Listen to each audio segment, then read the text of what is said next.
and 13th. Sorry, Steve, I'm still only seeing your title slide. Oh, it didn't advance? Not from my end. I don't know if other folks are seeing it.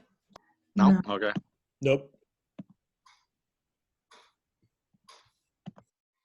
All right, user error. Let me try that again. There you go. You know, I wonder if I leave it in this mode, is that okay? Can you see if I switch? No, this is fine. Okay. Okay, so Silicon Valley Reads. So I do want to point out too on the March 11th one, that's Fanny Singer, who is the author of Always Home.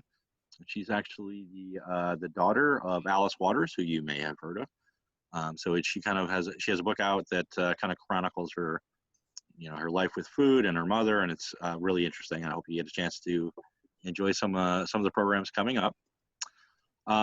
Just for your information, we do have tax assistance at the library right now.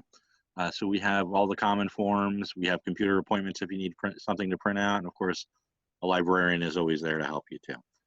There's some online tax prep sites that we've identified. So if you visit our website at the location here, and I think you guys all got a copy of this slideshow, but if you visit that website, you can find out more information about some tax forms and so on, assistance. We had some expansions recently, so Cupertino is currently underway, and I'm happy to report that Morgan Hill has been completed. And now I'm going to try to share a video. We'll see how this does. I have that pulled up already.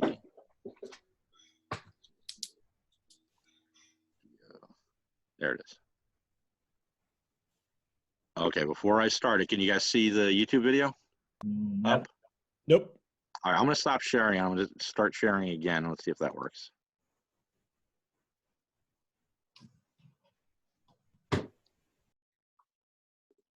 Okay, can you see a black screen? Yep, Yeah. we see it. Okay, so this is just a little report on the expansion that took place in Morgan Hill while we've been closed, and I just play and let it go.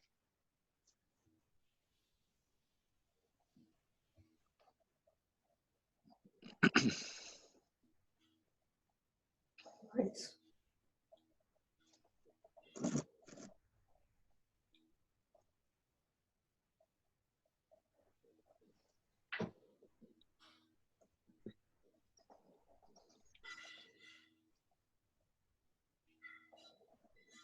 Steve, can you explain what we're seeing? Sure, so this was an expansion that took place in Morgan Hill. I'll pause it real quick. Is it So this was an expansion that took place in Morgan Hill. They've been working on it since we closed way back last March and beyond. So it's kind of a meeting room space for children, as well as some additional space outside of that meeting room, but it's primarily children's materials and the meeting room. was it new space that was built for the library, or was it remodeling inside? A little bit of both, but primarily new extension onto the library. Okay. They got a bond measure passed some time ago that helped pay for this. Fabulous. Thank you. Okay, sure, I'm sorry. I'll just hit play again here. They're already making great use of it, as you'll see in just a second too.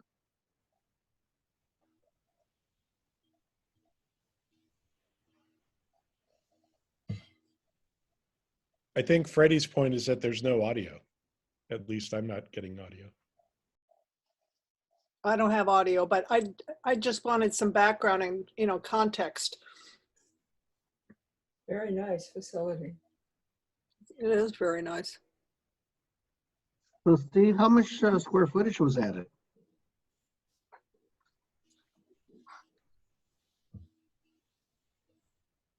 Steve, Yes. Melvin asked you how much square footage was added. Oh, I'm sorry. I don't recall off the top of my head, but I can get that information to you. Okay, that'd be great.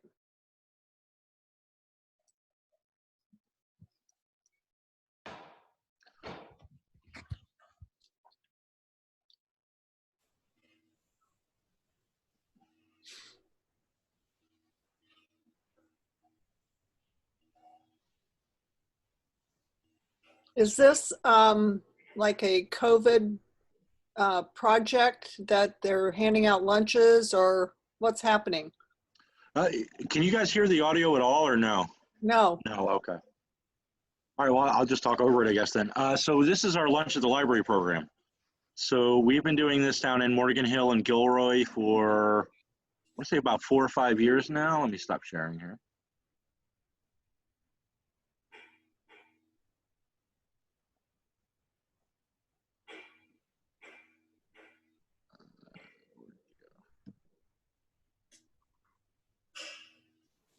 So every commission uses a different piece of software I got to get used to. I apologize for my slow response here. So yeah, we've been doing that for a couple of years at Morgan Hill and Gilroy. It's a program that was initially designed to supplement food over the summer. So when schools closed down and they didn't offer kids those meals, the library kind of plugged that gap. And like I said, we've been doing it for a few years, and then since COVID happened, we've been able to expand some of that service. So we've been providing supper, is what we call it, all throughout the school year. So it's just an additional service to help supplement some of those food shortage gaps that we're seeing throughout the county. And they're making use of that new space already. So, yeah. Is that a county? Is the food program a county program that is just being run out of the library space? Is that how it works? It's complicated. So there are a lot of partners involved in that one, but it's primarily a partnership with the YMCA, who receives federal funding. And then we also receive some funding from the Peninsula Library Partnership. And together they are able to provide that service, which includes lots of different little pieces too. It's not just the food. There's an internship program involved as well. So, kids can kind of get the experience working in a professional environment and give back to their community. So it's a great program. There are only certain cities in Santa Clara County that qualify, so it has to be at a certain income level. And right now we're able to offer it at Gilroy and Morgan Hill. Oh, great. Okay, thank you. Yeah, sure. All right, so I will try to go back to my slides here.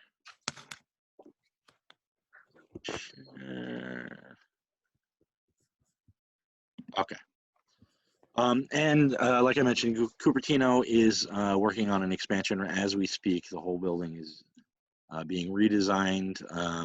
They're moving people around, but they're essentially creating a community room space as well. I also wanted to mention that we do have wireless printing. So if patrons need to print out up to 25 pages, they can get those for free. There's an online, there are instructions online for patrons to use that service. So you just follow the steps and you can get a preprint job.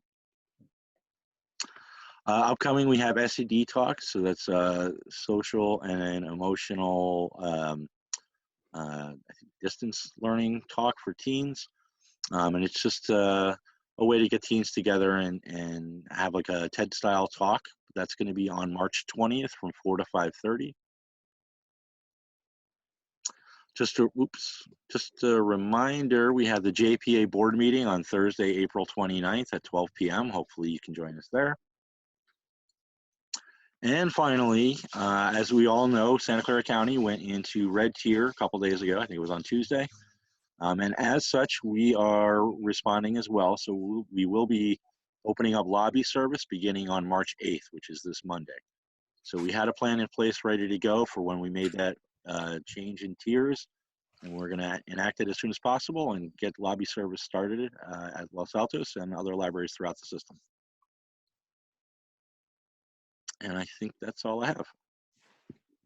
Okay, Stop thank sharing. you. Thank Sure. you. Does anybody have any questions? All right then.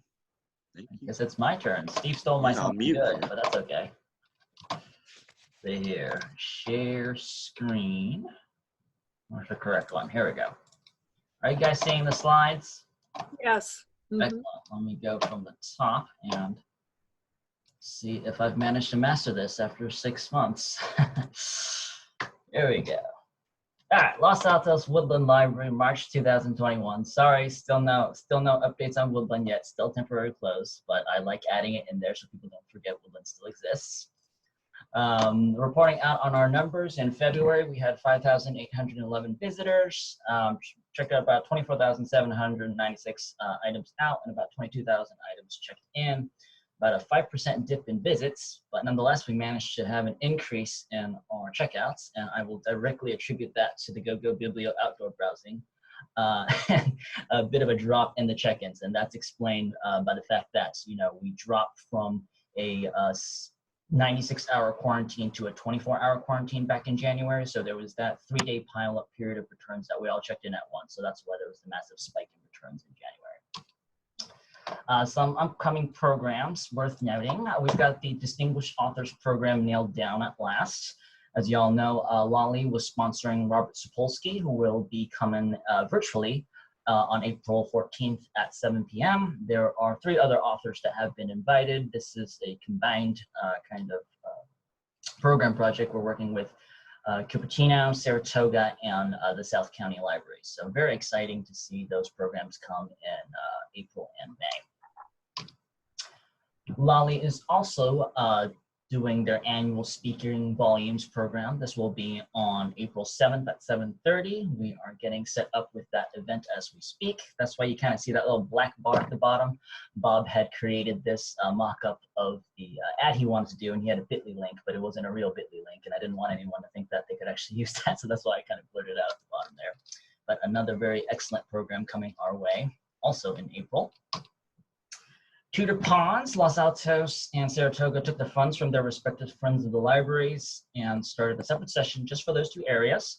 The sessions run between February 22nd and April 1st, and I'm happy to report that all the seats have been filled, so not a single cent has been wasted.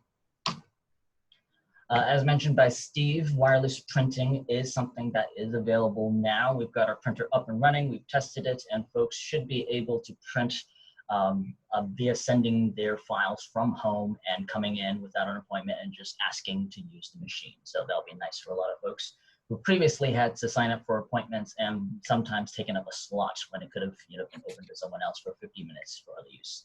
We also have tax forms available for patrons to pick up at our location when we're open, the 1040s and the many variations of the 540s, all available, as many as they need.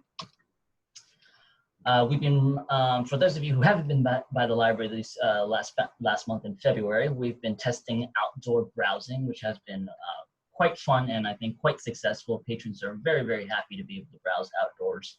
And I think as we've expanded, as you can see in that top left photo with the tents, we've been able to push out more and more recently returned materials, and we're starting to get quite the crowd sometimes. Who want to kind of stick around and take a look. And they're all socially distant and they're all wearing masks, so it's perfectly safe outdoors. In February, we were able to open 11 days of outdoor browsing. In total, we served 661 patrons and had 1,247 items checked out, combined 32 hours of operation so far. We are expanding and hoping to continue this even into lobby access.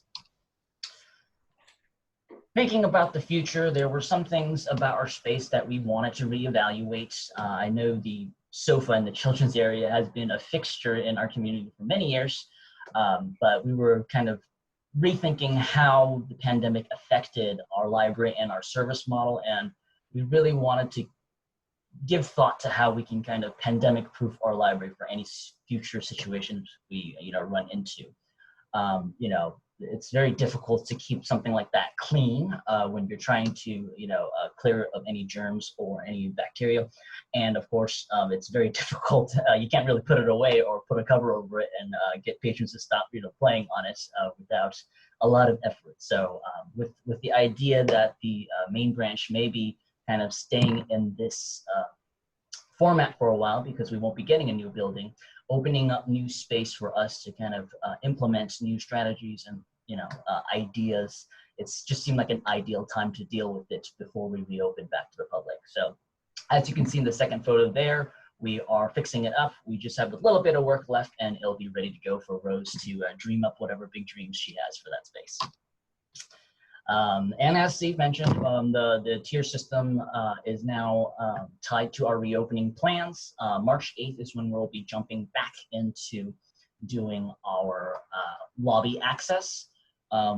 Los Altos will be experimenting a little bit with a hybrid model where we'll keep the browsing outdoor whenever the weather and lighting permits.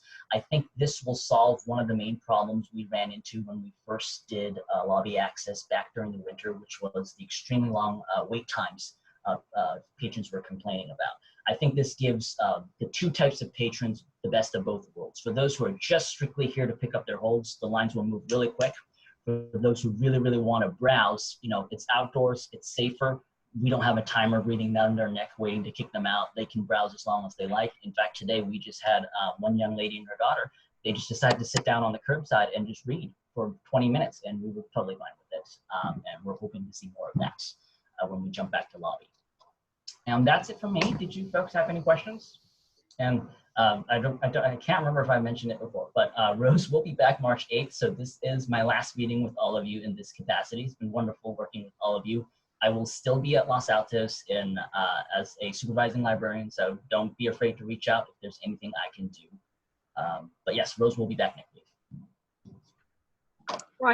Brian, are you going to have, so for example, our subcommittee meetings, I think you had mentioned that you might meet jointly with Rose and the subcommittees just to have some transition. Well, are you planning to do that? Yes, absolutely. At least for the first few, the transition period, I would love to be there to kind of, you know, and of course I'll catch her up with what we've talked about and things like that. But just to be there. And of course, you know, going forward, you know, once she's ready to jump back in the saddle, that may change, or there may be, you know, I know Freddie, we talk a lot about Woodland, so she may want me there specifically for those, just to give my kind of perspective, having worked there. So I won't be gone forever. You'll still see me. That will be great. Great. We just really, really want to thank you so much. You have been unbelievably helpful and responsive and available, and it's just been wonderful working with you. Thank you very much, Brian. If you're taking notes, I want to see all of that in my review next year. Yeah, I want to add on to that because, Brian, you came in a really tough spot. This has not been an easy year. You know, you've done a great job. You've been extremely responsive. You've helped us all out, and I'm glad you're sticking around. And yeah, Steve needs to write this down. Well, thank you. I got it.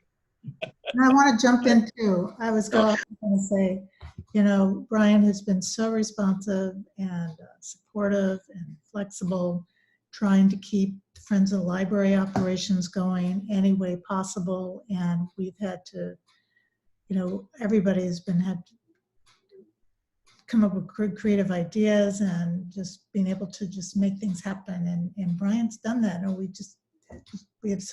thank him so much. So kudos. Thank you all for your kind words. I'll take a moment and redirect attention to my staff here at Los Altos and Woodland, because really, they're really the unsung heroes. You guys see me working and you go, he's always there to help, but none of this would be possible without them kind of, you know, throwing out their backs, helping us with these ideas and things we're doing. So that's wonderful. Thank you. So any other questions or thanks from the commission side? I mean, my question's going to be, you know, let's roll it up. This is exciting. Let's get things open, but let's not do it too fast, and let's be safe. I'm thrilled. I was by the library today. The hybridized, the bookmobile looked great. You know, it was very open. Anyway, enough. Thank you. I'll jump in real quick too. So the Go-Go Biblio idea, Brian just ran with that. So he made it work, and now they're looking at it throughout the library district too. So we're going to start implementing that in other locations. But Brian's been great. I sung his praises. I don't know how many times now, but he's great to work with, and I know he's really responsive and helpful. And I've written everything down, and we'll make a note in the next performance review. it is getting a little awkward, isn't it, Steve? It is, yeah, it is. For both of us, I think, Brian. And I did ask, I am trying to find that information about square footage, and I should have that for you in just a minute. Oh, thank you. I appreciate that. So with that, if there's no more questions for Bryant, I'd like to move to Cindy. And item 3, the NCLA Redev Task Force. All right, so as you know, the task force does not exist anymore. It was disbanded in the summer, and that gives the task force members or the former task force members the opportunity to talk to each other without having to worry about the Brown Act. So now we can get together as a group. We can have conversations with others that we were limited doing. We don't have to take notes or minutes. We don't have to post meetings. So that was one of the positive things about it disbanding. However, it is a topic of ongoing interest to NCLA. And now that we've had our first full meeting with our new members of NCLA, it will probably crop up again. The next meeting for NCLA is this month, and it's on a Monday, and I want to say it's 2 weeks away. I don't want to look over at my other computer while I'm talking to you, but it's at its usual time, and it will be noticed if it hasn't yet been noticed, so you can attend. And I know that one of the hot topics on the NCLA agenda is the finances, so a significant amount of time will be spent on that, making sure that we are getting our ducks all in a row so that we can continue the transfer of funds from the city of Los Altos into the county's retirement fund, not retirement fund. Yeah, let's all retire on that money. And then I want to speak to Lolly. And as Bryant knows, we did have the Silicon Valley Reads event on Tuesday evening. And I believe there were about 60 people who attended. And there were about 75 who registered. And apparently, according to Reed Myers, who is the coordinator, she said that's about the number that they're getting for most of the events. I, as the facilitator, moderator, had a really wonderful time figuring out how to interweave the questions with the conversation, the questions from the public to the conversations. So it was, the time went by very fast for everybody. And with that, I want to also thank Bryant because he has led Lolly through a huge learning curve. And our board was not familiar with doing virtual meetings or virtual presentations with an outside audience. And so he just very gently maneuvered the whole group into this new way of doing things. And he, along with his partner in crime, Devin, have made those meetings so seamless. And I'm looking forward to working with him on the next one, which is happening in March, which is our Speaking Volumes series. And that series has been going on for nearly 20 years. And we have Bo Caldwell, who is a local author. She has 2 books, and they are in our libraries. And she is going to be talking about why I write, as you saw that that slide.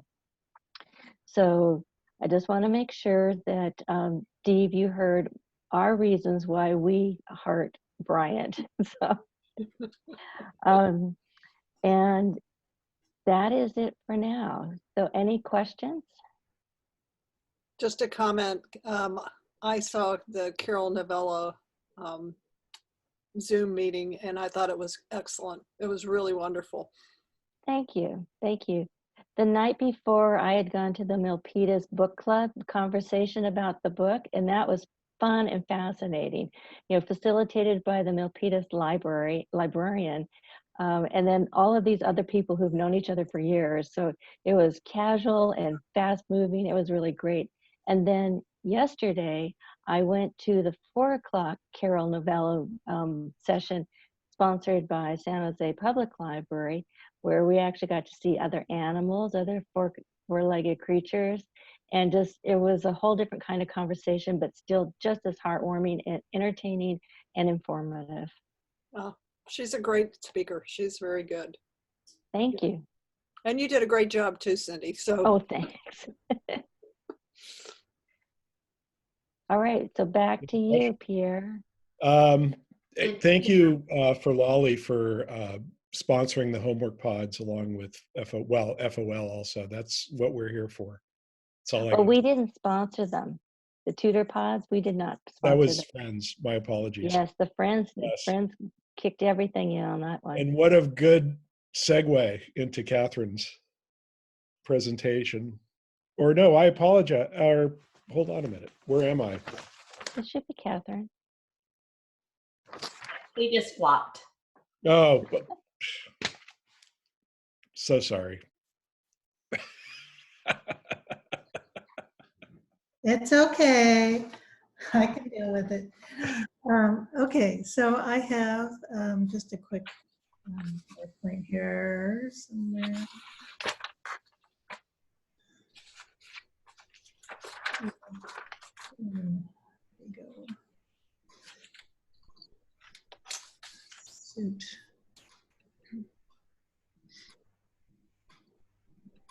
Oh no, okay, it's not letting me Ring Central. Oh wait, here we go. Okay, I'd update my privacy. Okay. Uh-oh, I'll be right back.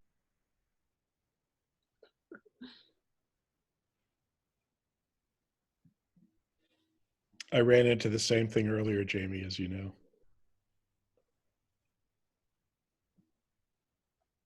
What happened? Did they do an update and you have to update? You have to update your privacy when you share and allow Zoom to, or Okay, sorry about that. All right, let's try this again. All right. Stop, here we go. Okay, cancel. Start. Okay, here we go. I assume you can see that? And Yep. okay, so as was mentioned, we sponsored the tutoring pods for this session, and we're looking forward to doing it again for the next session if that happens. So we think that's a very valuable program. And actually, somebody just read an article in the New San Jose paper about how important it was for kids to get small group help during these times. Anyway, we're still working with the city on our agreement. We're getting much closer. I'm waiting, hopefully, to get a final version back this week from the attorney. And we're working with the city on our possible new larger building. So this is, and trying to, they had some issues with the space and the parking, and we're trying to get those resolved. We think that the future is going to be great. We are so excited. All our online sales have opened. Our library sales are going to start when the lobby opens. And our portable operations are going to restart on the 22nd. And we're also beginning to think about what our sales are going to be this year. And we're thinking that another pop-up sale, possibly at the History Museum again, and then something in the fall at the new Hillview facilities. Hopefully inside, but we'll take the parking lot if that's what it means. So we hope things are done by then. But anyway, here we go. Everybody asks this question. So we are going to take some donations. The problem that we have now is because we have not been processing books, our sheds are very full. And last week, thanks to the History Museum, shout out to them, they gave us some space in the top level of the water tower that they weren't using. And we moved 80% of our empty crates that we use for book sales into that water tower up to the top. So we have a little more space in our sheds to take some donations.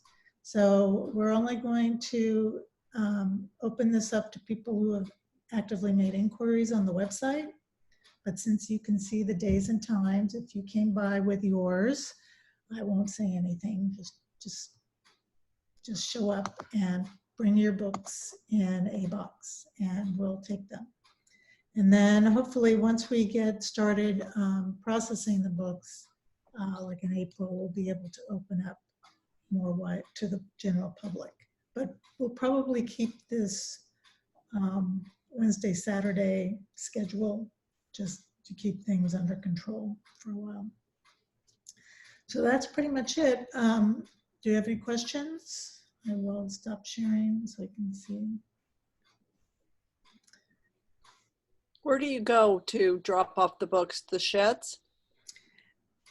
Yeah, we go directly to the shed. So you drive, it's that space between the police station and the History Museum. If you just drive the car there, we'll have one of our volunteers waiting and Okay. take them out of your trunk and put them on the dolly and move them away. And it'll take about 60 seconds. Okay, thanks. So I just figured out how to raise my hand here, so I'm getting familiar with this software. But I was remiss. The Friends of the Los Altos Libraries, thank you so much for helping sponsor those homework programs. They're so valuable right now. I mean, like you were saying, Catherine, it's that little added touch where they're able to interact with kids their own age. It means so much right now, and all the while they're getting some instruction and they're working on their homework, and we're really pleased with that program, and we're really grateful to you for being able to help with it. So thank you very much, and please extend my thanks to the rest of the Friends. Will do.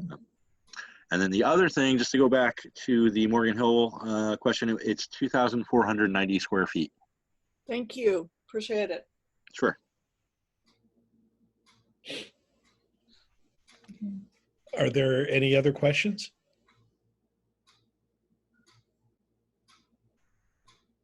Great. Well, Catherine, thank you very much. Thank you.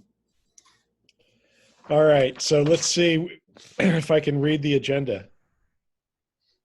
Receive information from city staff, item 4. Jamie. All right, just a few updates for city staff. So for us, just continuing to update our city website on just COVID-19 resources, and many of the questions that are coming in are in regards to the vaccine implementation. So we definitely have links and information not only on the website, but many of our resource lines through our recreation front office and our adult 50 plus program, just trying to provide information and access to those resource links. Our winter programs are underway, and those programs will go through March 29th. We are actually working to, and you'll be seeing a mailer shortly. We will actually have our spring season begin in mid-April, and then that will kind of match where the spring break will normally fall, and then go through the end of May.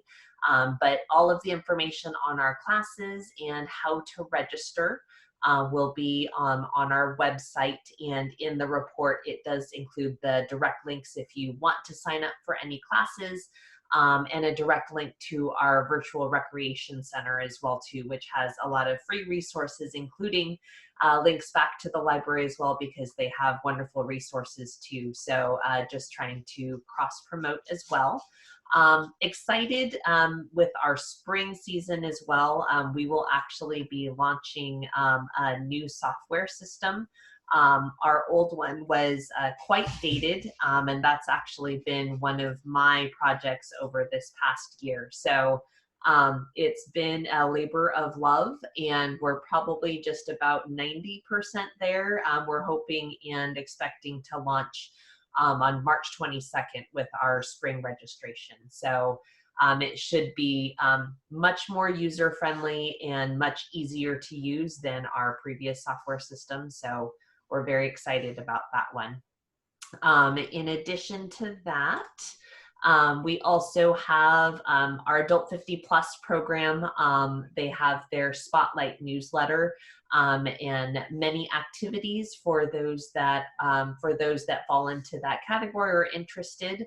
And they've also expanded into cable TV channel 15 programming. So between the 10 and 12 timeframe, they have a variety of videos that they offer through cable channel 15. That was a very interesting combination of words there.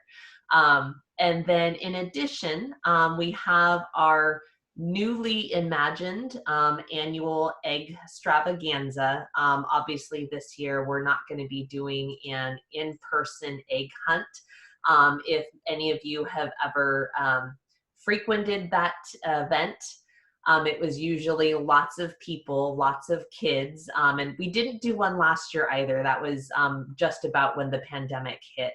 And so we canceled last year's, but this year we've turned to a virtual option similar to our gingerbread exhibit. Essentially, we are asking community members to create an egg and send in a photo so that we can kind of have an exhibit on the city website. So it can be any type of egg. It could be a coloring.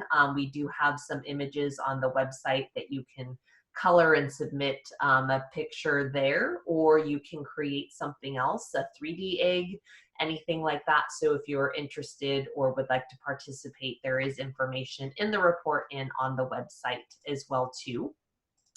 And then just some basic information.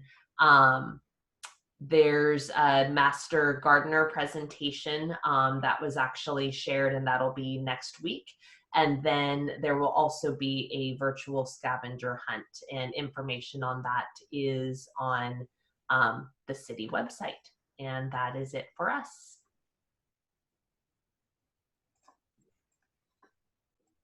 Thank you, Jamie. Are there any questions?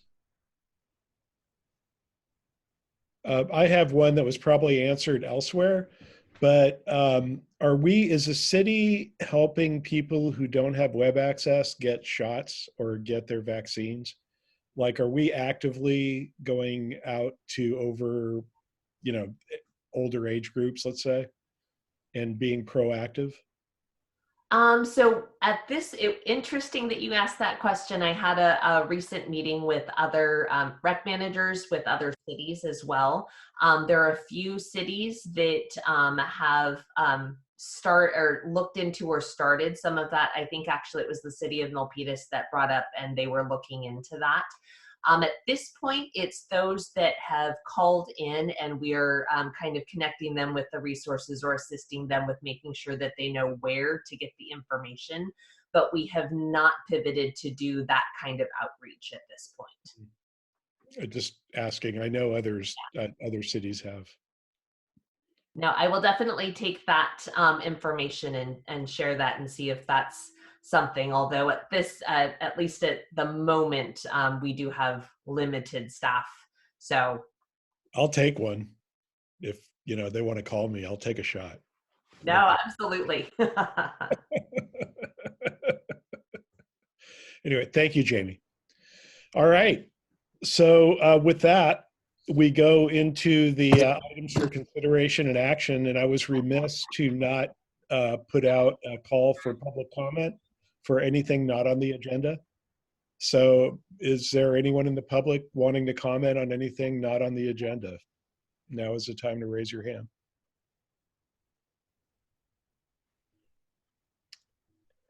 No? Okay.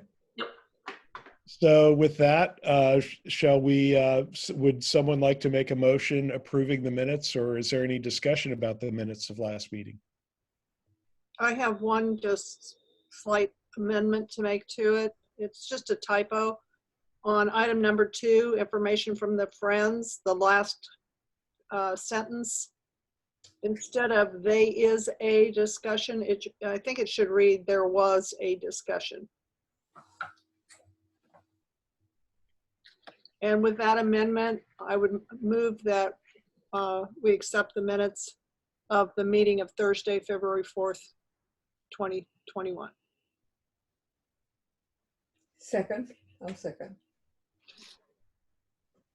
Shall we take a roll?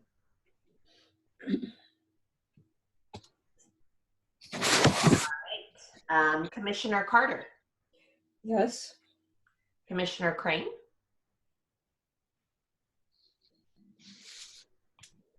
Yes. and Commissioner Chan. Commissioner G Yes. and Vice Chair Wheeler. Yes. And I missed Commissioner Liu Yes. and Chair Bedard. Aye. Passes unanimously. Thank you. With that, we have the discussion on the work plan scheduled next as item 6, but I can do that as part, Ying and I can do that as part of the present what we did as part of our section. And I don't know if I need to make a motion or how we should approach it, Jamie, but I'd like to go to 7 and go straight into the discussion of the proposal. Is that an issue or? Rearranging, we should be okay. We don't have any, unless there are, let me take a look. Yeah, I mean, I would, the discussion would take place as part of the commissioner reports and comments is all I'm saying. And item 12, you just take it up in item 12, right? Yeah. Yeah. Yeah. And the substance will be in items 8 through 11. Yeah. That's all. That will work. Okay. So with that, I would like to yield the floor to the infrastructure subcommittee. And I would thank Commissioner G, who has prepared this amazing report. Well, we did go through a series of edits and revisions, so I want to thank the other members of my subcommittee for helping me through that. What you see before you is a short memo fashioned in the way that the Los Altos City Council is used to getting memos from staff, posing a few questions, and then going through the logic as to how we got to this particular proposal. Accompanying the memo would be the longer report, also in the fashion of how reports are typically crafted and presented. I don't know if folks have had a chance to read the memo or not, but if not, maybe take a little bit of time and then I can essentially answer any questions you might have.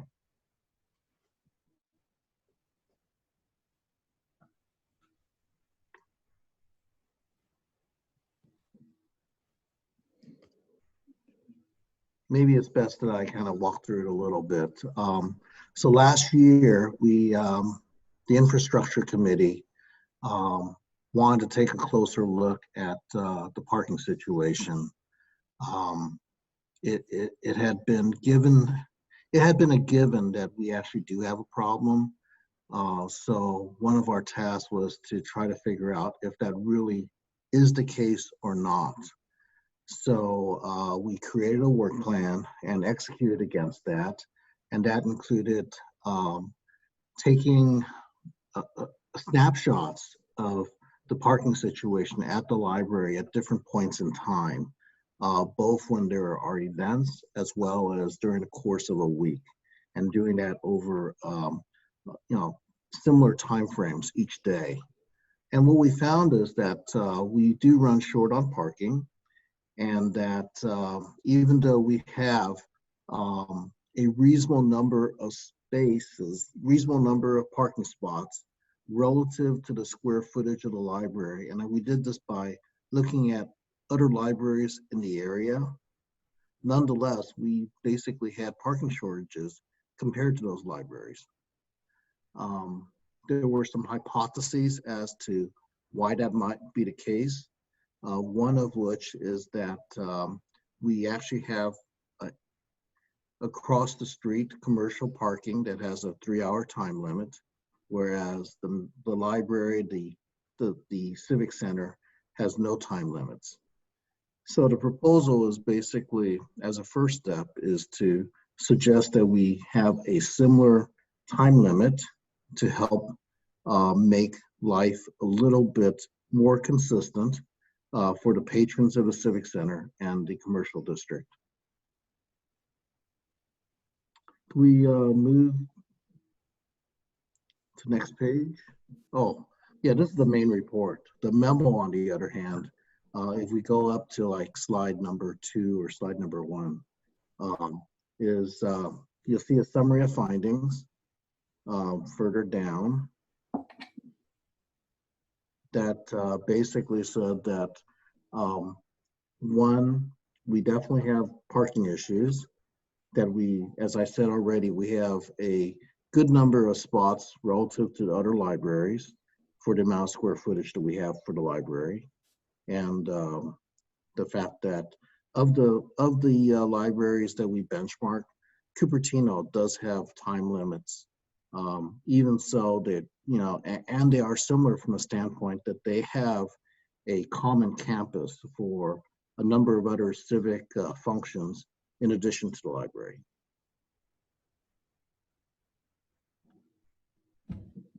So our recommendations is basically a 3-hour time limit, provide the civic center employees parking passes so they can continue to park near work.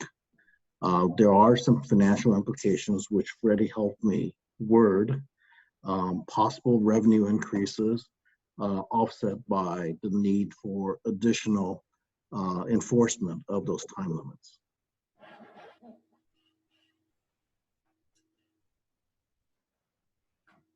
Any questions?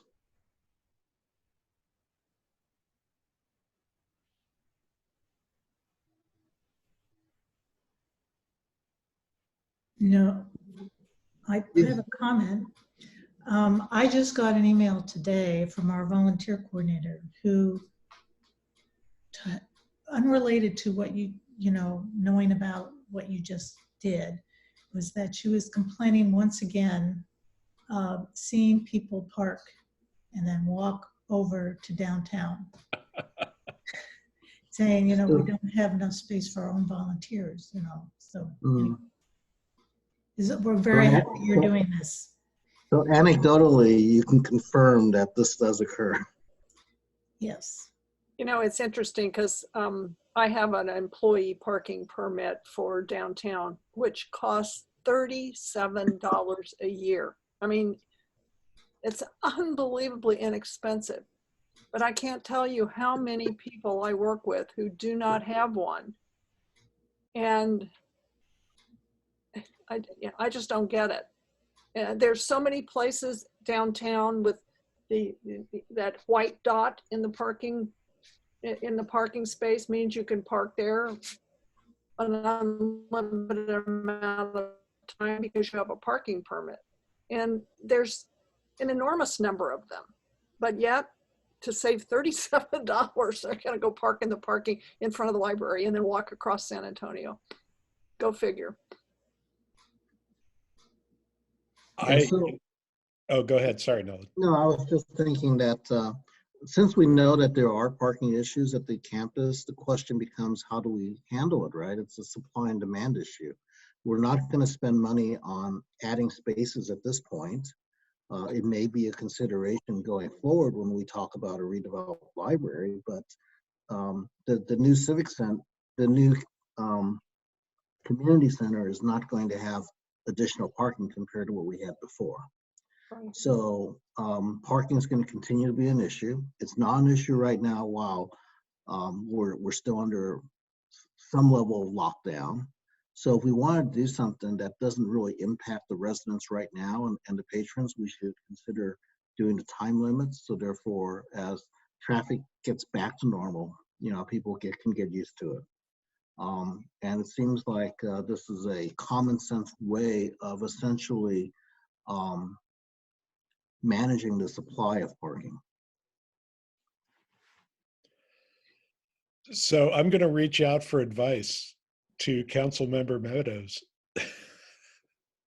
about how best to, and also Jamie, how best to move the proposal forward, or, you know, who within the city would have the most receptive ears. Which Well, would be our next step? well, Pierre, you may have seen I had my hand raised because I wanted to thank Nelvin for a very clear memo, but I also wanted to ask if you considered 2 versus 3 hours parking limit, and what were the pros and cons before I get to your question, Pierre. Yeah, we didn't actually have a scientific methodology for considering 2 versus 3 at this point. I know that when Cupertino, for example, put in a 4-hour time limit, they did go ahead and survey their patrons and found out that for the most part, folks who go to the library spend 4 hours or less. So they felt comfortable doing the 4-hour time limit. For us, it was like, kind of like, well, we know across the street there's 3 hours, so it should be at least 3 hours. Should it be 2 hours? I don't know. Right, because you can consider that it might be easier to, so if you started with 2 hours, I'm just speaking for myself, I have no council guidance on this particular issue, but if you started with 2 hours and that proves insufficient, then you look like heroes if you increase it to 3. But if you start at 3 and you find you need to decrease it to 2, that's a little bit more problematic. So, so I think it's maybe worth at least thinking about whether you want to explore a little bit of the 2 versus 3 in the memo. And then how to bring that forward, I think it could easily be an agenda item. You know, clearly there needs to be a limit. I don't think that's a question. And it's just whether you can support whether 2 versus 3 or 4. 4 seems excessive because then that's more than you're allowing across the street in town. So yeah, that would be my comments. Let me ask Brian. I know we have events previously in the Orchard Room. Are those for the most part just 1-hour sessions? Because that seems to be when library parking is most in demand. I'm calling back my memory of working here when it was still open. A lot of our events, when we run it, are about an hour long, but as I recall, the Orchard Room was available to the public to reserve for programs. And on weekends, I believe, oftentimes they would have things like all day long board game sessions, things like that. So that would be an all pretty much 10 till when we close, I think. But I'd have to refresh my memory on some of the other programs that ran, but they were not always bound to 1 hour. Would it be possible on programs like that to have like a parking permit issued when you register, so you could put it in on your dashboard? You know, there's a number of events where you can register and get a parking permit that you just stick in your, it's just good for that event. You stick it in your dashboard. That might be a way to accommodate those kind of events if they register for them. I don't know how, it's just a suggestion. It's a good idea, I think, yeah. I just want to chime in here. I'm wondering if it is possible to sort of zoning the parking lot. There could be, 20-minute limit maybe for the immediate few parking spaces. And then, for some other areas, it could be up to 2 hours or something. Because from my observation, I felt like the most popular ones are the immediate, parking spaces within a few steps to the library. And then probably the idea, behind all this limit would be we want to have a quick turnaround for those, and then not having somebody park there for the whole day. But then if that's farther away, say when the community center opens, and then the parking space becomes available, I I personally have a hard time, imagining the whole parking lot would be full for even the new community center. But we'll see. I may jump to conclusion too soon. But at the same time, I think so for some, other areas farther away from the library, that there's probably no limit or longer limit. Then I think the whole, what I'm trying to say is, I think the whole layout is probably based on, the purpose of why we're putting the limit. I'm a little bit afraid, like even if we give a parking permit or having 2-hour limit, the ones that are, right across the street from the library, or the immediate ones where the mobile library parked, I think will still be full, and then people will have a hard time sort of make a turns in those areas, and then could create traffic jams or things like that. One of the things I think your suggestion is a good one, Ying, but especially the ones that are really close, they have, I think, 2 or 3, I can't remember how many spots right directly in front that are very short time frame, 10 minutes or something like that. 5 minutes, the drop-off ones, yeah. The 3 minutes, drop-off 5 minutes drop ones, yeah. But I think we also need to consider that I don't think we can make it too complicated for the traffic officer who's supposed to be enforcing this. If there's multiple time limits all over the place. It's just an idea. I think we need to keep because it simple. I do too. Yeah, so Bryant, I heard that you said that the Orchard Room is available for people, but it's typically on weekends to reserve. Why wouldn't a 2-hour time limit Monday through Friday make sense? I'd have to get back to you on that. Again, it's been a while since I've dealt with the program room and kind of. Yeah, because the lack of space is really driven by the fact that there are other demands for parking, driven by, folks that have to visit the planning department or whatever else, right, that have city business. And that's a Monday through Friday type of activity. On Saturdays and Sundays, when people are visiting the library, there'll be a lot more spaces available. I imagine that would be the case, but again, it has been quite some time since I've worked at Los Altos while we were open normally, and my memory of that time is a little bit fuzzy, and I would want to consult with folks who have a better recall of that before I make a comment on that. Cindy? Yes, I have been at the library during the day in the morning when there's been story time. So first of all, at 10 o'clock, there are people lined up outside the door, and the parking lot is a quarter to a half full. On story time days, it is completely full, and it goes out to the community center. And 2 hours for story time is really not enough time, because the adults and the children start to arrive anywhere 30 minutes before story time, and then they stay after to pick up books and do other things. So right there, you've got that 2-hour band of time.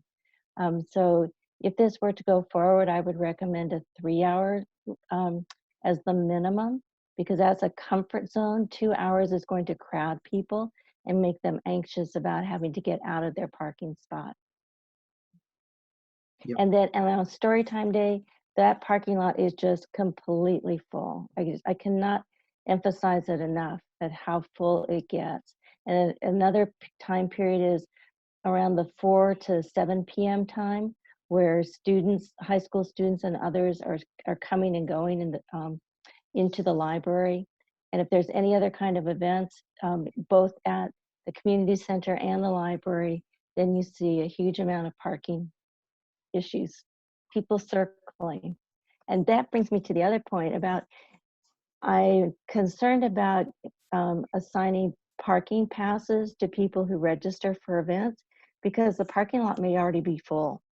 Oh, that's if they can't get a parking spot, that's going to make them very upset. So right now, they know that it's first come, first serve. That's a great point. I will say I've, rented the Orchard Room on a number of occasions, and almost always at 7:00 p.m. on a weeknight, and parking is not to be found. Right. Hmm. Yeah, well, I think, I don't know if we ever counted how many parking spaces in the area, sort of accessible to the library. Let's just think about it for the Orchard Room, even that's 25 people with, 20 cars, there's still a lot of cars for one event, in addition to the regular patrons that we have. So I felt like if there's a special event, we'd better having designated area or making suggestions to have people park outside of the immediate area, because most likely there won't be space or it will create more traffic jam than what's necessary. But another point I'm trying to make with regard to the time limit, as far as you remember, in the downtown area, we also have time limit. There are 2-hour zone, I think 3-hour zone, 4-hour zone, if I remember correctly. But nowadays we probably don't have to deal with that. The parking lot probably never been full in the pandemic. But still, I think maybe there's something we can look at the data. I don't know if there's a traffic control officer or somebody that can give us some insight about how the downtown area parking been managed, and then what kind of data they can share with us to decide whether or not putting a time limit would be effective.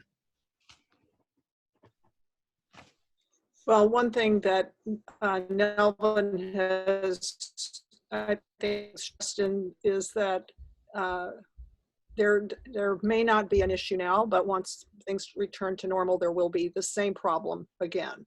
And I think his idea of introducing the time limits now, while it is not a huge problem, will make it more palatable. It'll be less of an annoyance to people, and they'll get used to it, because it will hopefully won't be such a big issue while people are not out and about as like they used to be. Although it's interesting, Catherine, that one of your volunteers just got a hold of you to tell you that it's hard to find a parking place. So maybe there are some times even now that's difficult. Freddie, that may be because the workmen tend to park there. I've seen the people who are working on the community center, and at this time, the reason I noticed this was because I happened to arrive at the library when I gather that a shift was ending, and a bunch of these guys were getting in their cars leaving, and they were very obviously people who were working on the community center. Good point, Carol. Really good point. Oh, sorry. Go ahead, Julie. No, I was just going to say it's, and I don't know a way around it. I know that on the weekends when I go to the library, I like to stay there a long time. I either work or I study or I read, and I know that we're not proposing this during the weekend, but having some sort of restriction would really it would not be consistent with how I use the library. And so I'm just wondering, it seems like we're trying to find a way to limit the use of these parking spaces. I'm just wondering, is there another option that would reserve them for library use only? And I don't have an answer. I'm just throwing it out there.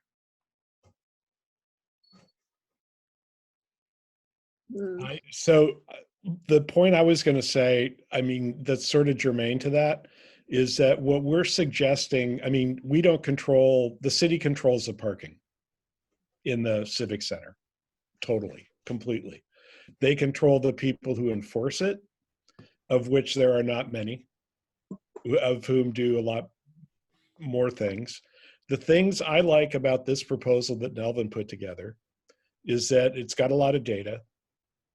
The proposal is simplistic in that what it says is let's equate the 3 hour on the other side of San Antonio to this side, so that people aren't going to Ashante and then parking at the Civic Center and then walking across and then staying there all day at the Civic Center.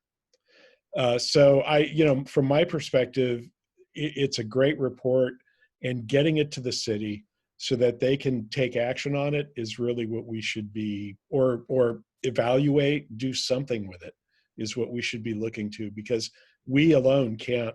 I mean, I guess the council could implement something, but I would think that the folks doing this, the Civic Center, have some idea as to what's going on with parking overall. I mean, Jamie, isn't there a parking committee? That's actually a pretty good transition, because I know one of the questions was where or what would the mechanism be to bring this forward? And Pierre, you did hit the nail on the head, in that this is kind of that proposal and recommendation, and there probably would need to be other kind of eyes on this as well, because as you guys kind of mentioned in the proposal, that there are implications to other departments, and so it would need to kind of go through that vetting process. I think there's been some great information shared, and then it would be kind of taking that, and this is definitely not my direct area of expertise, and so I will have to kind of bring that to city staff and kind of determine what would be the next steps as far as where it needs to go, because obviously there needs to be, in regards to enforcement, that would be on PD, kind of the at least physically creating that, maintenance and possibly engineering, and then parking is kind of under that. And there is a separate, I'm not sure if I'm remembering the exact committee, there is a parking, I don't know if it's a parking committee, but I know there is something under the subset of one of our other commissions. So I would have to do my due diligence and kind of navigate those next steps. And so I think outside of what the commission has, and if you guys want to recommend something, the next step would be to recommend that to city staff, and then I will kind of research that to kind of find out what those exact steps are, and then bring that back to the commission, just so that you know what those next steps would be.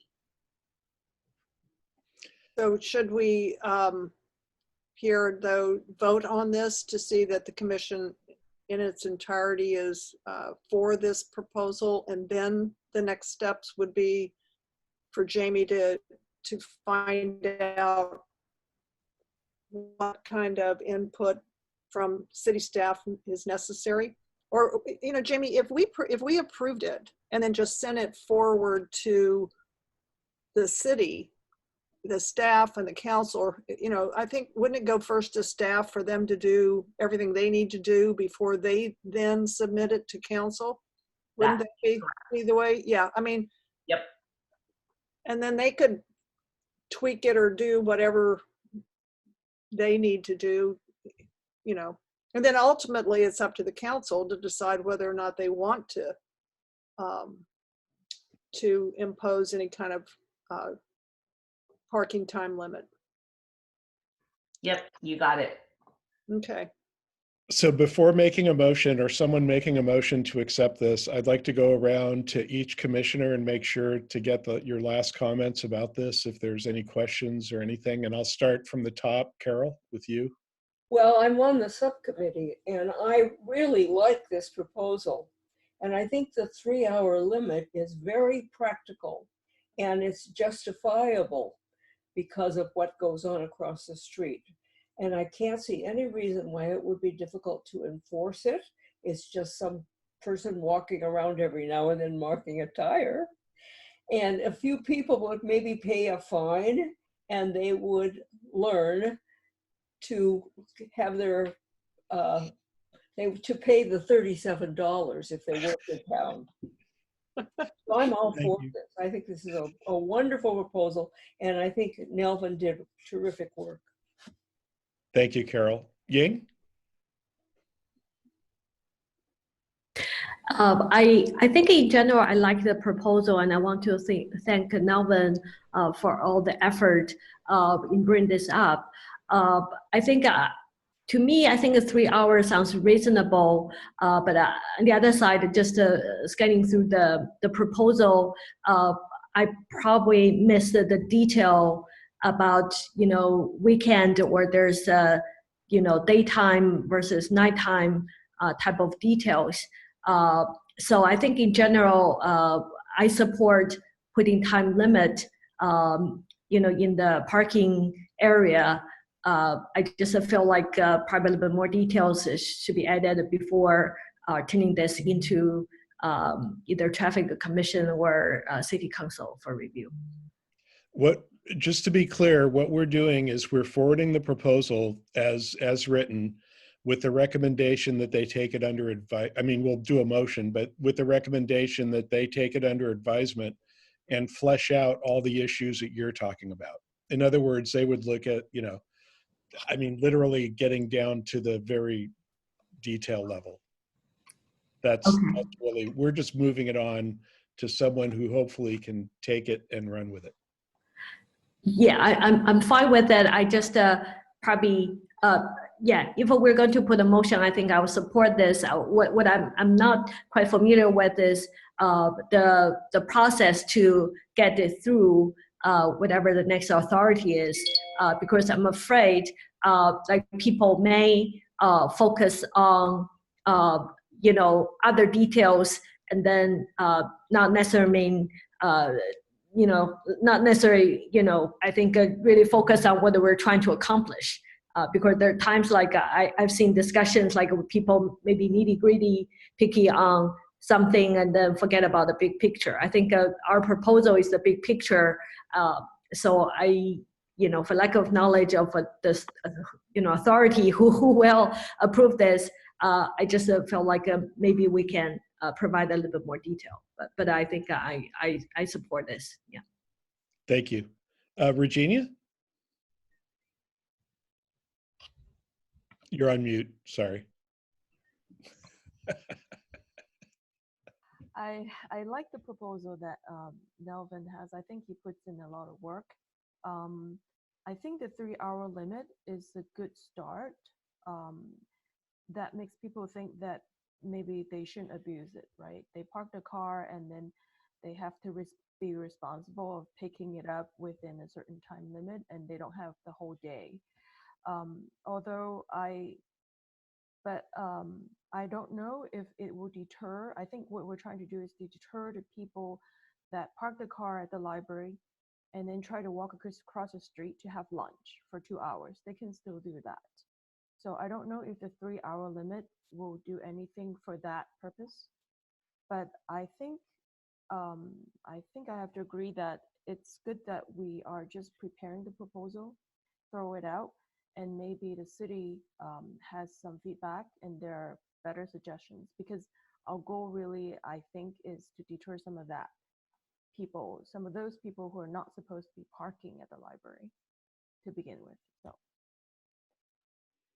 Thank you. Julie? And you are on mute. Yeah, I think I'm unmuted now. Now you are. There's just a lot of background noise. No, I'm not opposed to it. I would support it. My only comment is I wasn't aware of this $37 pass. It's probably not surprising because I don't work down there, but I guess I would just want to make sure that that's well advertised for people as an option. You have to be an employee though, Julie. Yeah. Yeah, that's what I figured. I just don't know if it's, how well advertised it is. Maybe everybody knows about it. I think it's pretty well advertised too. All the shop owners know it, and it's every September you get your new parking permit. Okay, I'm good. Thank you. Freddie? I'm absolutely for it. I think Melvin did a fabulous job, an incredible amount of work, and I think it's a really good idea. I do think city staff can, they are the people who should take this and then figure out what makes sense and whether or not to, implement it and how it would be administered, and then present that as a whole in a much more fleshed out form to City Council for their consideration. So I think it's a great idea. Thank you. And Melvin?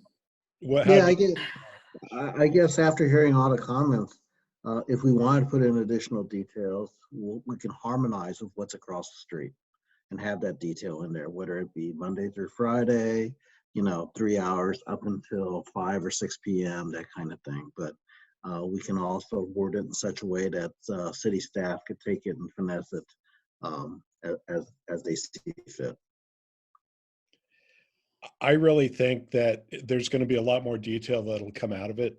The main thing is going to be making sure that we don't lose sight of where it goes, and make sure that the library is considered in it, because I guarantee you the library will be there as a piece of it, but we will be a piece of it, right? You've got the police station, the community center, the civic center, et cetera. But I think this is a great start, and it brings logic to a very a situation that we're going to be dealing with soon enough as things start up. So thank you very much for doing this. You're welcome. So with that, will somebody, Freddie, would you like to do a motion? I make a motion that the commission accept and approve the proposal for library parking time limits as submitted by the Infrastructure Subcommittee and Nelvin G. Second. Someone second? I'll second it if I can. Carol did. Oh, okay. Sorry, Carol, I didn't hear you. Great. So the roll. Jamie. All right, we will go ahead and start with Commissioner Carter. Yes. And Commissioner Crane. Yes. And Commissioner Chan. And Commissioner Liu. Yes. Commissioner G. Yes. Vice Chair Wheeler. Yes. And Chair Bedard. Aye. Okay, motion passes unanimously. Cindy? Thank you, Pierre. I'd like to just make one observation, which is that I think it would be in our best interest to not emphasize people who are using the library and walking over to downtown and vice versa. I frequently do that in both directions because I don't want to be moving my car, because I don't want to be harming the environment. So the fewer times I have to turn my car on is less carbon monoxide going out into the atmosphere. And also employees from the city hall and the library walk over, and they've obviously parked in the parking lot and they're walking over to town. So I don't think that that's really a strong argument. I think the argument about employees that work in downtown parking in the parking lot because it's free, that is a stronger one, but not the person who's using multiple functions of our town.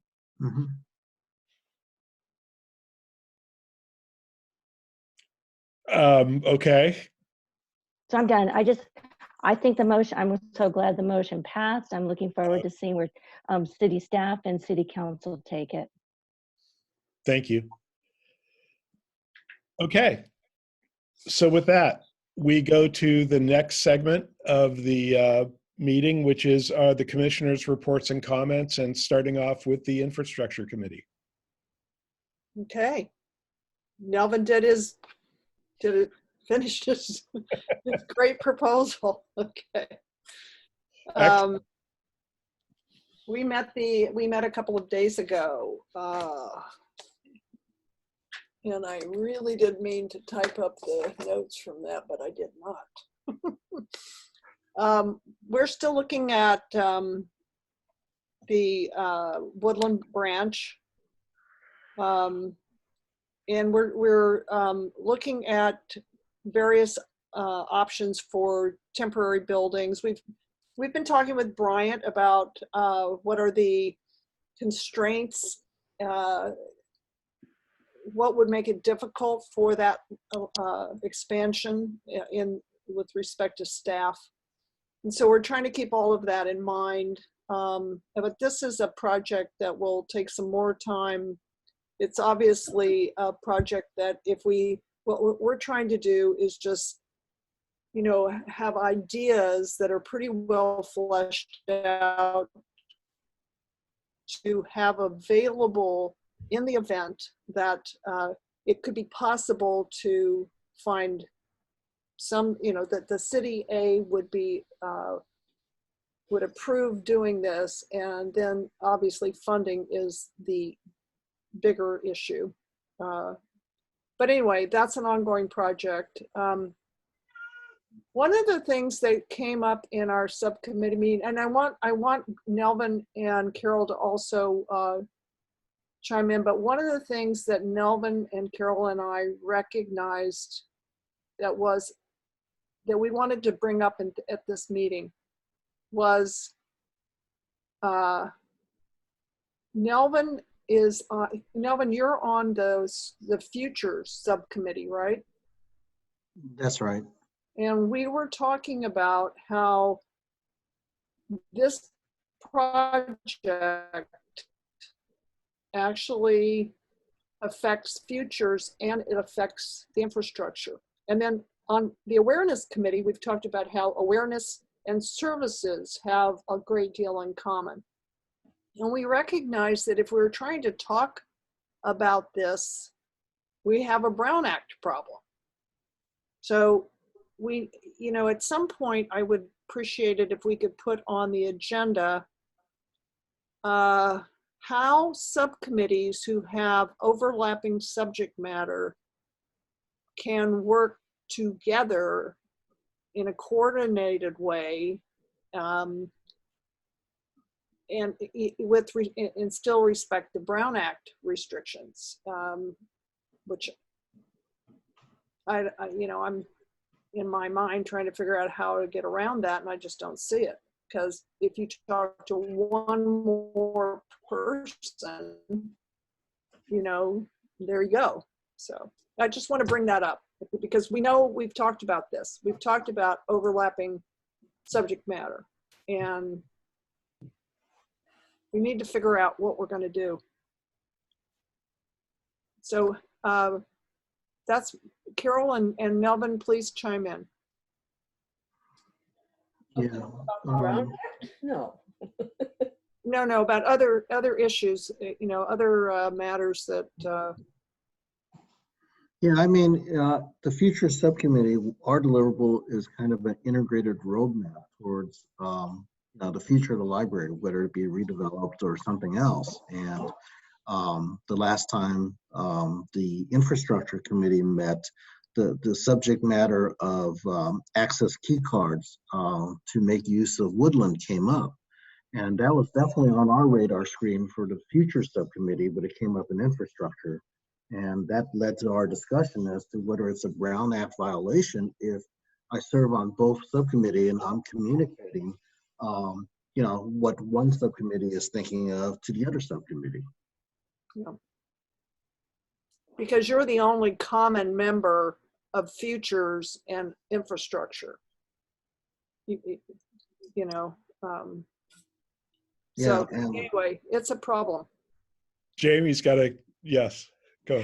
It is, and so I have a couple of different things, and so we do, as you guys just highlighted, we do have to be cautious, and Nelvin, in this example, just using that, because I think there is some crossover in some of our other subcommittees. We do have to be cognizant of the crossover because that could potentially go into a Brown Act violation. Only because, and that's why we specified the subcommittees, but it gets into that kind of chain reaction that, you know, from one meeting and you have some conversation and then Nelvin kind of, in this example, sorry to pick on you, Nelvin, in this example, but then the, from that, it can be forwarded into this newer subcommittee, which it then perpetuates those ideas, which could then kind of that chain meeting that they kind of talk about in emails. So I've done commissions quite a bit, and there are two things that I can see that can help us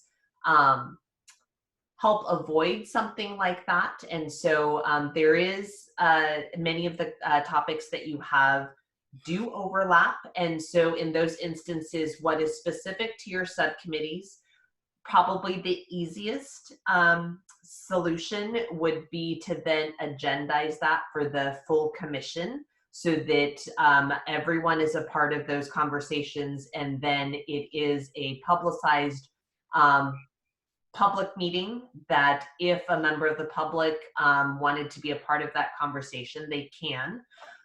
The other solution in one of the previous cities that I worked for, it was, and it depends on how often you want to meet, but if you wanted to do a joint where there is going to be essentially a quorum of library commission members, or there's the subcommittee was slightly larger, then we actually did a publicized public meeting of the subcommittee, so that it still falls, you know, all of the noticing and all of that, so that it is a public meeting. But I think in this instance, the first example might be the easiest one to do, is that individual subcommittees can get those pieces, but then we agendize it for the commission meeting, so that it can be discussed by everyone and would still follow all of those requirements. So just kind of wanted to share that information. Yeah, so a question, as an agenda item, does it have to be specific? In other words, we have to identify what we're going to talk about, or can we have, as part of the agenda, some open discussion time amongst the subcommittees? No, great question, Nelvin. And so it depends on what you want the outcome to be.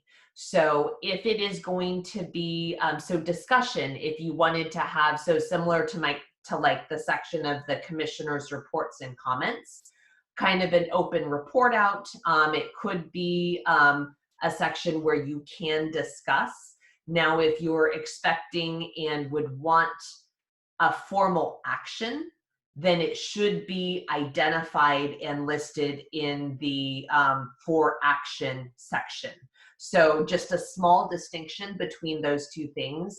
So it could, as an example, let's say that there was a topic that the futures and infrastructure wanted to discuss. Discussion happens and you guys identify that there is an actionable item that you want to occur, then that would be, we could have the discussion, and then you can move it to be that kind of that actionable on the probably a next agenda, so that it's and again, it's to make sure that the public is aware of the exact action that might potentially be taken. Okay. Just to add on to that, I mean, the time that we have now is the time where all the subcommittees are together and we exchange information. And if we exchange information, like for instance, I know, you know, we picked on Nelvin, but I know Regina's also had the same questions because of the awareness and the services split. But this is where we exchange the information, and, you know, we act best towards the functions of our subcommittees. When we join together, it's got to be a quorum.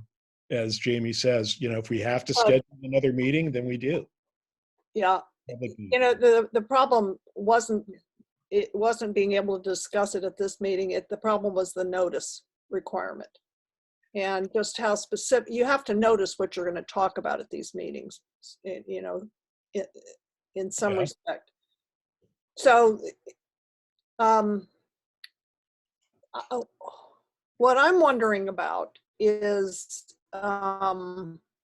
once, for example, at a meeting like this where we have the quorum, let's say that the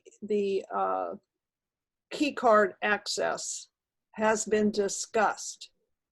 It's out there. It's been discussed. It is now something that is public, and people are aware of it. Can we then go into our subcommittees and talk about it, develop ideas around it, and how much collaboration can you do two subcommittees with each other just to try to kind of flesh out the idea. I mean, those are some of the things that become, I mean, I know we have to live with the Brown Act. I mean, I'm a lawyer. I understand I have to live within the law. It's just that I want to be sure we don't violate it, and I want to be sure we can work together as effectively and efficiently as possible. And it's the efficiency that kind of gets a bit of a cramp when everything has to be noticed. So I just want us to make, I think what I'm asking for is for us to think about this. And Jamie, I don't know if it's appropriate if you can touch base with Jolie Houston, our city attorney, and ask her for some advice, if that's an appropriate thing to do. But it would be good to have some guidance on how can, if it's public, if we've already talked about it as an idea and a project, can we then collaborate as subcommittees without violating the Brown Act? That's my question. Yeah, Freddie, I may, because I think, because you're thinking in the logistics side of it, as far as, like you said, a specific. I'm thinking like Melvin's in the infrastructure committee. The key card access thing is a futures. That's a futures thing. But we're interested in it for Woodland. So I want to know, once it's public, we've talked, he's announced it in his futures report. Can we then, in a infrastructure committee with him as also being a futures subcommittee member, can we talk about it? Can we, what can we do with it? How far can we go with our conversation before it becomes problematic? No, that's a good question, and I will follow up and find out. That'd be super. Thank you. Is the nature of the question whether it's a serial meeting? Is that the essence of the question? Serial. Yeah. Yeah. That's a good question. Classic problem. And the way we solved it in infrastructure was, all right, if it's a key card access, let the future subcommission handle it for now. But clearly, something like this does affect infrastructure. It's a piece of technology that would be incorporated in one of the branches. It is. But like, to me, if for the future subcommittee, you'd say, okay, we need key card. I mean, that's an idea. In the infrastructure subcommittee, it's like, oh, hell, where do we put the key card? How does it work? How do we implement this idea? Yes, how do you implement it? Yeah. It's totally different. And I think that if you look at the function of each subcommittee, because it is very narrow, like even the services awareness thing goes hand in hand, but we'll get into that a little bit as to how I'm trying to deal with it. But there's a lot of what they call Kentucky windage in all this, where, where you're trying to. Your Honor, it's the Kentucky windage defense. Anyway, but yeah. So, thank you. But I know the problem. It is a problem. Okay. Anything else on infrastructure? I don't think so. Shall we move to services? So I have Julie and Regina. I did put together one chart on services, which is sort of interesting, the Overdrive chart. If I can share that.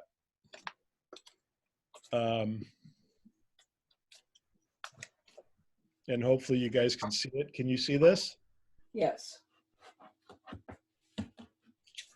So this is, you'll notice there's no numbers here, but what this shows is what the Overdrive downloads have done per month since the pandemic started, signified by the big red line in March of 2020.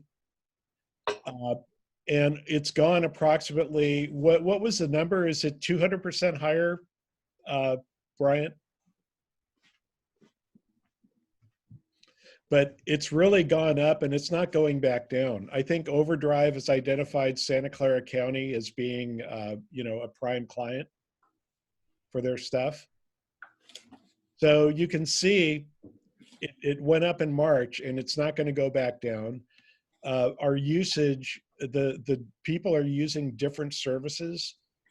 I've highlighted some of those with, you know, I've done a write-up on Book Dash that I haven't put out yet because we really, you know, I think we're more focused on getting things open than propagating Book Dash right now. So it's probably a little safer that way. But I'm also doing a lot of beta testing on the services and using some of the stuff that is online today and going through making sure the links works. And especially Linda and some of the O'Reilly training. I've been going through that and making some notes on it. So outside of that, we're down to meeting once a month. We'll be picking up our meetings with Rose when she gets back. And I mean, from the services standpoint, that's what I've got. I don't know if Virginia and Julie. That sounds good. Any questions? Excellent. Awareness.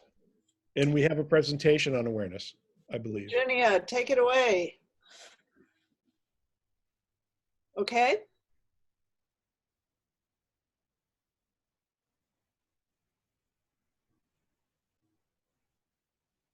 Virginia?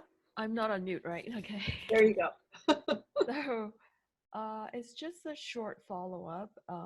We had a proposal last time back in December about putting up posters, signage along the waiting line. So Bryant was being very helpful. He came up with, maybe we can go to the second page so you can see some pictures. So I visited the library back in, last month, toward the beginning of last month. And as you could see, the columns, that are next to the waiting line on the spot, you can see now posters.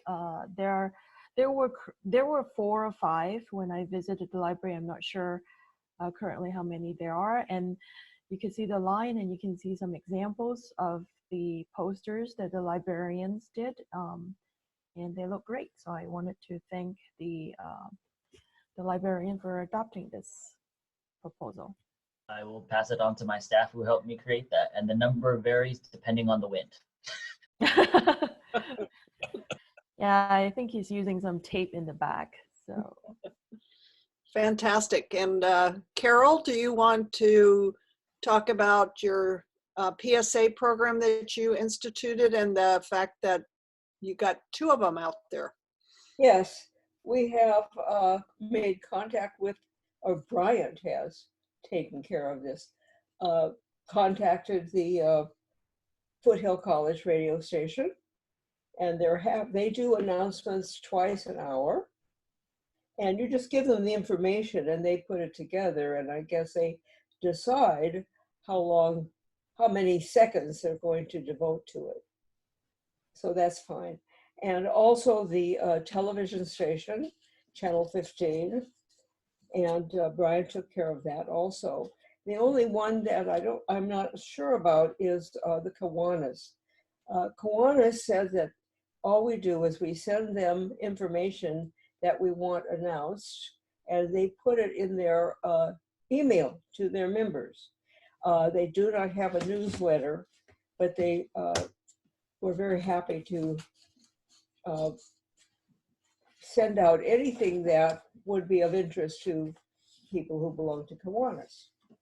So I feel that this is underway and ongoing, and these three agencies or three entities will be very happy to publicize whatever we want them to publicize.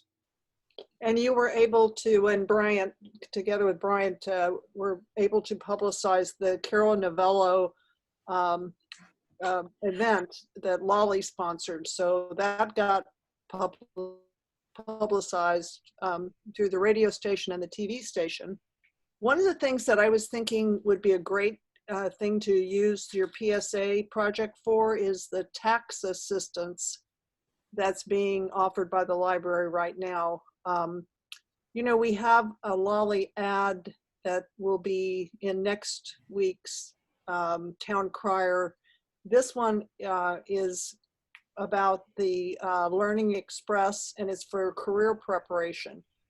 And it's you know, by the time we have the April Lolly sponsored ad, it'll be too late for taxes, you know, to help with taxes. But I was thinking that if we could create the script for this and the PowerPoint to give the library, that advertising the fact that the library has all this tax assistance, the forms that they have online tax assistance, and that you could ask a librarian for help would be very useful as a PSA.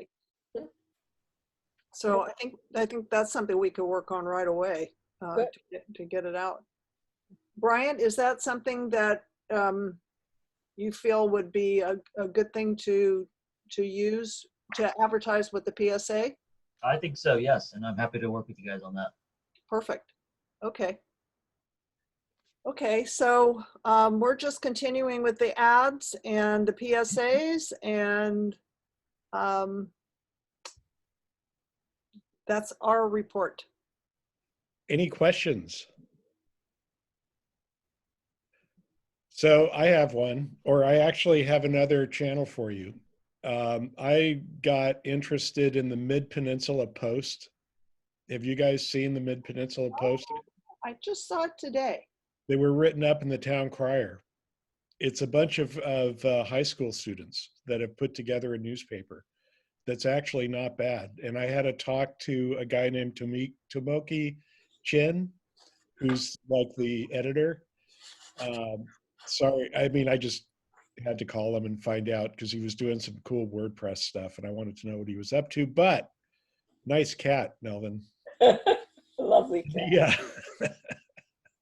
But he was telling me they've got they only have like 100 email subscribers, but he touches about 300 people with Instagram. Oh. So can you send Carol all the contact info? That's exactly why I'm bringing it up in the meeting, is to send that info to you, Carol. And, you know, I can broker the call and let you go with it. But if they could do the same thing and actually theoretically do some Instagram. They don't have a way to take any funding, Cindy, but you know, they need support, and it might be something to look at, but it'd be a way of reaching a different demographic. That's all. Oh, and Virginia, I forgot to ask you to speak about the high school newspaper. So I did contact the Los Altos High School, their newspaper business manager. So it appears that they don't do a print issue at this point due to the pandemic. They are planning on starting it. They have plans to start it when school starts next school year. However, they do have an online version of their paper, and that goes on the whole year. Of course, it will slow down during the summer, but we're approaching them, and I think they get, they're telling me they get, I think 200 people subscribing to it, that they deliver to their 250 issues that gets delivered to their home address. And then there's another 1,200 that they hand over to students. you know, their students in the high school. So they said about 1,500 that people that they could reach. And so we're starting to talk to them, and maybe we could start with an online issue first. It's about $45 a month for, you know, a standard 300 by 250 size. Oh, something happened. You went mute. You went mute. Sorry, I touched something, I think. Okay. So, so maybe something we could discuss if you're interested in starting with the online issue first and then go with the print version or however you want to do it. But it's not too expensive for the online version. And then for the print version, for something like a 4x6 is about $95 a month for each issue. So just some ballpark figures. Okay. Wonderful. Okay, thank you. That's great. So see, we're thinking the same from that perspective. Yep. So let's go to futures. Yeah, so the future subcommittee is meeting tomorrow. We're going to get back up to speed in terms of the efforts around a redeveloped library. We're meeting with Cindy Hill tomorrow and posing a set of questions so that way we can get back up to speed and see how we could be of assistance. That'll be part of our integrated roadmap towards the future of the library. I've already mentioned the question regarding the use of access cards in order for the Woodland branch that may be part of its future. Brian brought that up during our infrastructure subcommittee, and that subcommittee decided that futures will take the lead on this. We may opt in the future to essentially send that back to infrastructure if necessary, but for now we're going to take the lead on it. And that's what we have for now.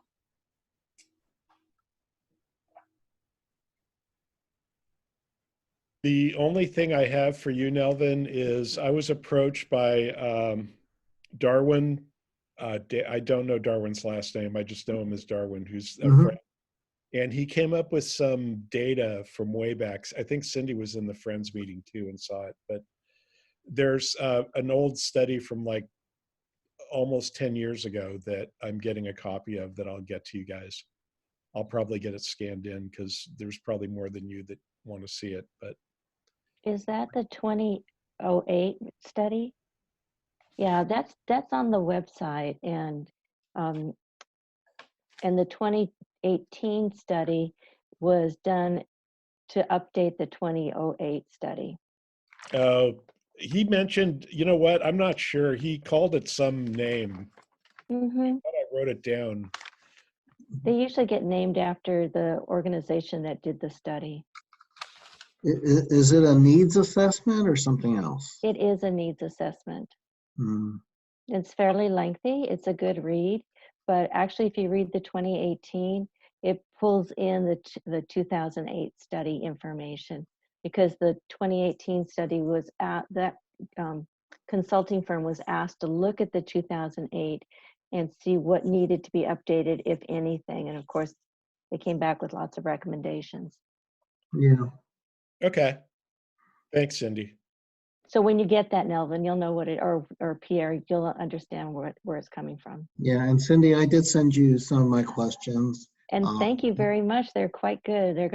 I've been taking notes throughout the evening about them. Thank you. I read those various documents. I can seem a little bit more educated. Oh, great. Thank you.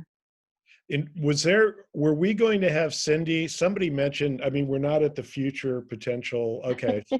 Jamie, you'll remind me. Okay, good. So are there any other comments on the future subcommittee from anyone? Going. Okay, so let's go to the work plan. I'm going to share, if I can.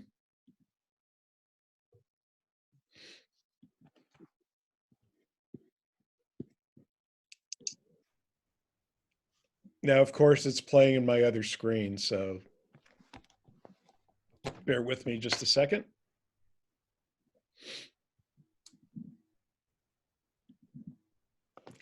So Ying and I put together a work plan presentation, which is essentially data that, you know, is already there. A library commission, you know, our roster, our goals. And the goals were picked out from the work plans. There's really three main ones: supporting the council's, both council's strategic goals and objectives, reopening the libraries, as you all know, and getting both quantitative and qualitative feedback to the community and county staff. And then what I did, and I could really use your feedback, we'll get this distributed to you in PowerPoint, but I took the work plan and we took it and just put it into a standardized format.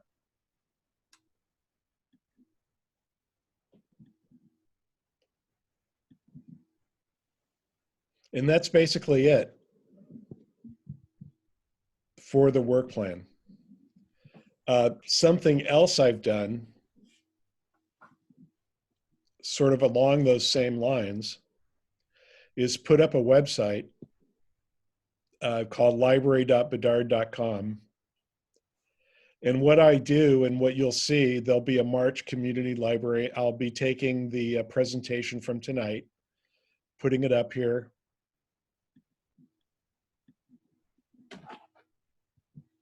The report, our assignments, the work plan, and posting it. All these are public documents. And what I've done in the past, I put it out on Nextdoor, and I had about, I'd say maybe 40 to 50 people hitting the website and actually looking at the materials. It's a good way to get the information out. We certainly don't get the big numbers coming to our meetings. And I've also put up the subcommittee reports. And as they come in, it's very easy for me to put up PDFs. This isn't the latest one, but I'll get the latest one up. But, you know, this is an area where we could theoretically, you know, write just a blurb describing the report itself and making it available. And you can see mitigating noise at Woodland, the list of the services offered, along with live links. And then my brilliant book dash review that someday will be published. It is available on the web, but I just don't have the heart to make it that big a deal right now, given where we're headed. So anyway, that's what I wanted to share with you as part of the work plan stuff. Good. So comments? I love it. I'm going to look at it. Okay. Well, I need to get all the right stuff. I mean, I really could use your feedback as the best way to present our work. And I wish, I mean, some people would say, yeah, it should go on the city website, and that'd be great. But sometimes it's harder to get stuff up there. And but anyway, your comments. So I think it's Pierre, great. yeah, Pierre, putting it on Nextdoor, I don't know if it'll come to South Los Altos, because Nextdoor is so neighborhood oriented. Good point. Yeah, you know, Pierre, so what I do is in my organization, we have assignments. Everybody, you know, we know who lives in what parts of the city, and we say, okay, you know, you're responsible for posting in your neighborhoods, because most everybody's in more than one neighborhood. That might work if you want us to, if people are willing to do it, you know, they could take your post, you know, you send it to us and tell us, post this in your neighborhood, and we could do it. Well, the awareness subcommittee would have to come up with a plan. Aha! Aha, touche. So for now, I'll tell you what, I'll send you I'll send everybody what I post on the North Village site where I get to post. And then if you guys want to share it, that's great. Okay. But Anyway, now that I have more free time, I find myself being more creative. Any other comments? Questions? Ying, are you still with us? No, I don't think so. Okay. So with that, we move on to potential future agenda items. And I know of one educational type item that somebody was stepping up to do, Jamie. Yep, it sounds like the future subcommittee is kind of in time and in line with kind of what we had previously talked about this before, but one of the future agenda items for April is Cindy has agreed to do a presentation on a lot of the work that the NCLA task force did to bring our newest members of our commission up to speed on all that work that was done. So that is slated for April. Oh, good. Great. Fantastic. Do we want to make that bigger, Cindy, or do you just want it with us? I just want it with you first. Yeah. Cool. It'll be on the agenda. If people want to come, they could come. Well, I know, but the information is so good. I mean, it is a good history lesson. That's all I, not you It's your decision. All right. Send out invites. Any other potential future agenda items? Shall we deal with, should we potentially put something on the Brown Act there? Jamie, does that give you time next month to answer the questions? I will keep you updated as far as where that falls. And if we are able to, I will. If not, we can always do it for one of the future meetings. Perfect. So if you have it ready, can you just stick it on the agenda for us? Yeah, perfect. Oh, I see Sally has her hand up.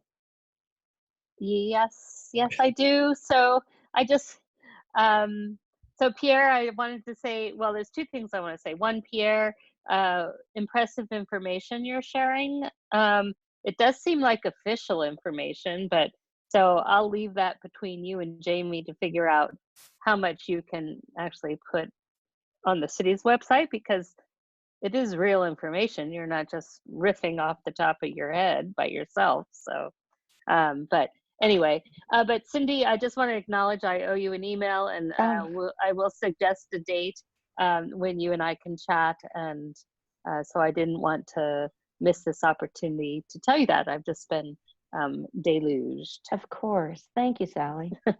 All right. Thank you. Thank you. I wanted to go, but there were some other things on the future agenda items in the last, I was just going to look back before closing this off, in the last minutes.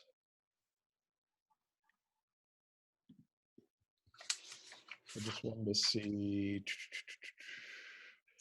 Yeah, no, that's it. Okay. The library redevelopment project history. So it was there already. What am I thinking? I thought it was brand new. Good. Any other comments, closing comments, any other future potential, anything? Actually, I've been lurking in the background here while, kind of listening to everything. I didn't want to jump in and interrupt anything, but a couple things. First of all, Pierre, I think you were mentioning that Overdrive was about 2 million checkouts. That's absolutely correct. I didn't know numbers. Well, I'll give you a number then. 2 million, just under 2 million. It was like 1.96 or something like that. So we're really close. But it did represent a 148% increase over 2019, which was the highest of any library system in the country. So we were really proud of that. And then the other thing was, somebody was mentioning, if you're not online or you know somebody not online, what do you do about vaccines?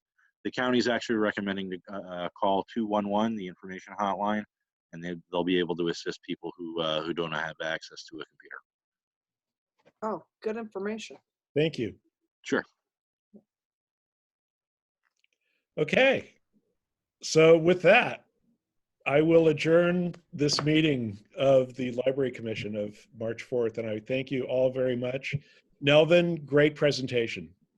Really, that was a very good piece of work. Regina, the posters are fantastic. I mean, there's people stacked up by those poles all day. I mean, and the information is great. So thank you all, and have a great Thursday night. Okay. Thank you. Good night. Night. Thank you. Good night. Bye, everyone. Thank you. Bye.